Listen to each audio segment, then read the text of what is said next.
Eh bien, bonjour à toutes et à toutes, c'est Lightning Mato Ninja. Nous nous retrouvons sur la chaîne de Manurato et Ugorato pour vous apprendre à faire un petit passage secret en Appacasters.4 pour débutants.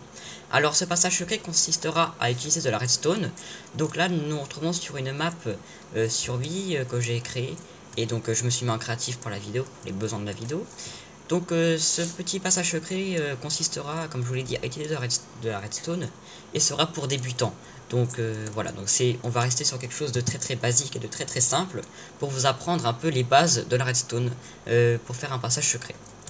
Donc pour commencer, vous allez trouver peut-être une petite montagne ou alors un mur que vous avez aménagé dans votre pièce ou dans votre maison, plat et auquel vous pouvez librement creuser derrière. Donc après ça dépendra de la taille de votre passage secret bien sûr. Donc si vous voulez faire un grand truc, vous préférez utiliser peut-être une montagne ou alors creuser vraiment profondément en dessous de la couche au niveau de l'océan, donc sous votre maison. Et vous faites après un espèce de... vous aménagez comme vous voulez avec la taille souhaitée. Donc vous creusez par deux pour commencer avec une petite entrée. Donc ce sera de 2 de hauteur et de 1 de large pour pouvoir rentrer efficacement, voilà. Et donc vous allez prendre un bloc après de la matière de votre passage secret. Donc par exemple si vous avez un mur de béton, vous prenez un bloc de béton. Si vous avez un mur de terre, vous prenez un bloc de terre et ainsi de suite. Donc pour commencer, après vous allez prendre un sticky piston, de la poudre de redstone, une torche, de la laine souhaitée, de la laine de couleur que vous voulez, et un répéteur. Donc pour ce fait, vous allez, comme je vous l'ai dit, faire une petite entaille de 2 blocs de hauteur. Et après vous allez creuser en ligne droite. Donc vous allez pouvoir maintenant repérer l'endroit où vous voulez mettre votre porte. Donc moi, personnellement, j'aimerais la mettre ici. Non là, mais ici. Sachez d'ailleurs qu'il faut bien que la porte soit recouverte.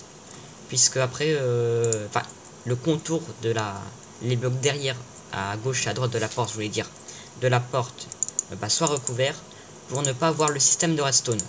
Et donc voilà, donc si vous êtes en serveur et que vous avez des joueurs qui veulent vous piller votre maison, et bien faites cela, comme ça ils ne verront pas les systèmes. Donc pour ce fait, vous allez creuser 2 blocs ici, deux blocs à gauche ou à droite de votre porte, de votre porte, de l'endroit initial de votre porte. Comme ça, vous pouvez créer votre système. Donc vous allez mettre 2 blocs de piston comme ça, et donc vous allez creuser derrière, comme cela, avec une torche redstone qui sera sur un mur, sur un petit bloc pardon, derrière le piston. Notez bien qu'il faut qu'il y ait un écart entre le bloc et le piston pour pouvoir poser votre torche de redstone. Donc après, derrière le bloc, vous allez creuser comme ça, attendez, je vais fermer, une espèce de petite 2 blocs comme ça sur la terre, et vous allez mettre un répéteur. Vous allez ensuite prendre, ah oui aussi, si vous voulez prendre un bouton ou une plaque de pression pour allumer votre passage, faites comme vous voulez. Moi je prends un bouton parce que c'est plus pratique. Donc vous faites, vous passez le courant et vous le passez en dessous de votre système. Donc imaginons ici, vous avez posé un répéteur orienté vers la torche de redstone et vous reliez pas de la redstone, pardon, de la poudre de redstone, et vous reliez comme ça. Vous passez derrière le redstone, vous passez le courant comme ça. Et voilà. Donc maintenant vous allez prendre l'endroit où vous voulez mettre votre bouton. Par exemple, moi je vais prendre un bouton en bois que je vais placer ici. Bon, c'est pas le plus camouflé. Bon, je vais prendre un... mais c'est bon, ça fera déjà l'affaire. Donc voilà, donc vous allez maintenant prendre... derrière le bouton, vous allez tirer un fil. Donc vous allez prendre un répéteur que vous mettez derrière le bloc, orienté vers le passage.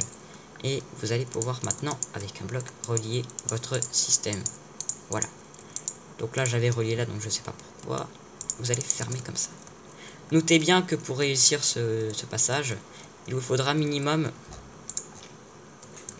pas plus de... Enfin, après, donc je vous apprends une petite technique. Du moment où votre courant de redstone sera alimenté qu'à partir de 15 blocs. Donc après 15 blocs, il ne sera plus alimenté. Pour ce faire, au 16e bloc, vous pouvez mettre un répéteur si vous voudrez. Comme ça, vous pouvez refaire une ligne de 15 sans problème. Et ainsi de suite jusqu'à ce que vous atteigniez votre cible désirée. Donc là maintenant, vous allez pouvoir mettre un pont. Donc notez bien que moi, sans le faire exprès, j'ai fait une bêtise.